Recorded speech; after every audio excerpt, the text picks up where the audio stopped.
ஓம் நம சிவாய குருவல்க குருவே துணை ஆன்மீக நண்பர்களுக்கு வணக்கம். இன்றைக்கி நாம் இந்த வீடியோ பதிவில் பார்க்க போகிற தகவல் என்னன்னு சொல்லி கேட்டிங்கன்னா, பிரிந்த நபர்களை அவங்களாம் மனம் திருந்தி தேடி வர வைக்கக்கூடிய ஒரு சக்தி வாய்ந்த மோகினி வசிய எந்திர பிரயோக முறையை பற்றி தான் நான் இந்த வீடியோ பதிவில் முழு விளக்கத்தோடு சொல்ல போகிறேன். நீங்கள் இந்த வீடியோ பார்க்குறதுக்கு முன்னாடி நம்மளோட யூடியூப் சேனல் சரி வேத சிவசக்தி சாயி யூடியூப் சேனலை சப்ஸ்கிரைப் பண்ணாதவங்க பண்ணிக்கோங்க. அப்படியே பக்கத்தில் இருக்கக்கூடிய பெல் ஐக்கான் பட்டனையுமே கிளிக் பண்ணிக்கங்க. சரி வாங்க இந்த வீடியோ பதிவுக்குள்ளே போகலாம்.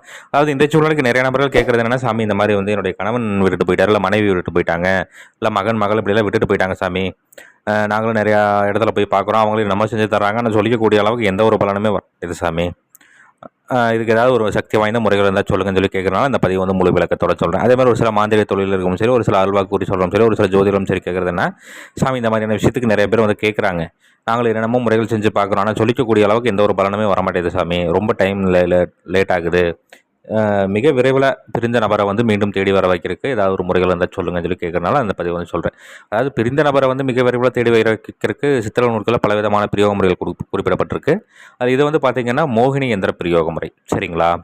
மோகினி தேவதை ஆவணப்படுத்தி அதை எந்திரத்தின் மூலியமாக சக்தி ஆற்றலை ஏற்படுத்தி அதை ஏவல் அனுப்பி பிரிந்த நபரை மனசை மாற்றி கொண்டு வரக்கூடிய ஒரு முறைன்னு சொல்லி சித்த நூல்கள் குறிப்பிடப்பட்டிருக்கு.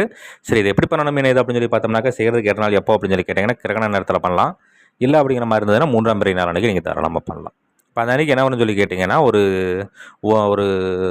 3 இன்ச்சு 3 இன்ச்சு அளவில் சரிங்களா, ஒரு 3க்கு 3 அளவில் ஒரு செம்பு தகட்டில் சரிங்களா, சாசனையின்படி எந்த சாப நிவர்த்திகளாக செய்துட்டு முறையாக நான் இந்த வீடியோவில் ஒரு எந்திரம் ஒன்று கொடுத்துருக்கிறேன். இந்த எந்திரத்தை நீங்கள் முறையாக வரைஞ்சிக்கணும் சரிங்களா. இந்த எந்திரத்தை நீங்கள் முறையாக வரைஞ்சிட்டு இந்த எந்திரத்துக்கு மேலே என்னன்னு சொல்லி கேட்டிங்கன்னா, 7 இஞ்சி விளத்தை தைலம், அது எப்படி எடுக்கணும்னு சொல்லி இதுக்கு முன்னாடி ஒரு வீடியோட கொடுத்துருக்கேன், அதை பார்த்து தெரிஞ்சுக்கங்க. அதை நல்லா தடவி விட்டுட்டு இந்த சுத்தமான இடத்துல பீடம் அமைக்கணும். இது வீட்டுக்கு வெளியே பீடம் அமைச்சு பண்ணிங்கன்னா ரொம்ப அதீத சிறப்பு. இது இந்த அரச மரம் வேப்ப மரம் சேர்ந்த மாதிரி வளர்ந்துருக்கும் இல்லைங்களா, அந்த மாதிரியான இடங்கள் ஆற்றங்கரை ஓரமாகவோ ஏரிக்கரை ஓரமாகவோ பீடம் அமைச்சு பண்ணிங்கன்னா நல்ல ஒரு அதீத ஆற்றல்ங்கிறது ஏற்படுத்தும் சரிங்களா. அந்த மாதிரியான இடங்களில் பீடம் அமைக்கணும். நீங்கள் முதல்ல தலைவாழையில் வச்சு அதற்கு மேலே என்னன்னு சொல்லி கேட்டிங்கன்னா, சாம்பல் கொட்டி பரப்பி விட்டுட்டு அந்த எந்திரத்தை சரிங்களா, அந்த செம்புத்தக்கிட்ட அதற்கு மேலே வச்சுட்டு நீங்கள் முறை அதற்கு உண்டான தூப தீபங்கள் படையெல்லாம் கொடுத்துட்டு இதுக்கு உண்டான மந்திரம் நான் இந்த வீடியோவில் கொடுத்துருக்கிறேன். இந்த மந்திரத்தை உச்சாடனம் கொடுக்கணும். இப்போ கிரகண நேரத்தில் பண்ணுற மாதிரி இருந்தால் கிரகண நேரம் முடிகிற வரைக்கும் மந்திர உச்சாடனங்களை கொடுக்கலாம். இதே நீங்கள் 3ஆம் பிறை நாளைக்கு நீங்கள் ஆரம்பிக்கிற மாதிரி இருந்தால் பௌர்ணமி வரைக்கும் நீங்கள் இந்த பூஜைகள் செய்கிற மாதிரி இருக்கும். இப்போ அந்த மாதிரி பூஜைகள் செய்து ஏன்னா ஒரு சிலருக்கு இந்த பூஜைகள் செய்யவே பிரிஞ்ச நபர்கள் மீண்டும் தேடி வந்திருக்கிறாங்க. அதுக்காக பூஜையை நிப்பாட்டிடக்கூடாது சரிங்களா.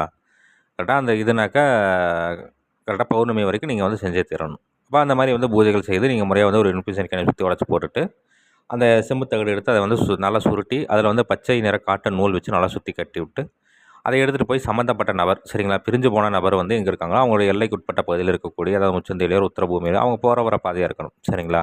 அந்த மாதிரியான இடங்களில் ஒரு ஓரமாக குழி தோண்டி அதற்குள்ளே 5 விதமான வாசனை மலர்கள் 5 விதமான மாசலை திரைவங்கள் அவங்களுக்குள்ள போட்டு விட்டு அதற்குள்ளே இந்த எந்திரத்தை வச்சுட்டு முறையாக மண்ணை போட்டு மூடிட்டு அங்கே இருக்கக்கூடிய தெய்வ தேவதைகளுக்கு ஒரு படையல் கொடுத்துட்டு இந்த மந்திரத்தை உச்சாரணம் கொடுத்துட்டு சங்கல்பம் எடுத்துகிட்டு வந்துட்டிங்கனாவே பிரிஞ்சு போன நபர் அவங்களாம் மனம் திருந்து மீண்டும் தேடி வந்துடுவாங்கன்னு சொல்லி சித்த நூல்கள் குறிப்பிடப்பட்டிருக்கு. இதை முறையாக தக்கன குருமார்கிட்ட ஆலோசனை பண்ணிவிட்டு செய்து பலன்னு பாருங்கள். நன்றி. மீண்டும் வேறு ஒரு நல்ல தகவல் கொண்ட வீடியோவில் உங்களை சந்திக்கிறேன். அதுக்கு முன்னாடி நம்மளோட யூடியூப் சேனல் ஸ்ரீ வேத சிவசக்தி சாயி யூடியூப் சேனலில் சப்ஸ்கிரைப் பண்ணாதவங்க பண்ணிக்கோங்க. அப்படியே பக்கத்தில் இருக்கக்கூடிய பெல் ஐக்கான் பட்டனையுமே கிளிக் பண்ணிக்கோங்க. சரி, நன்றி, வணக்கம், வாழ்க வளமுடன். ஓம் நம சிவாய குருவல்க குருவே துணை.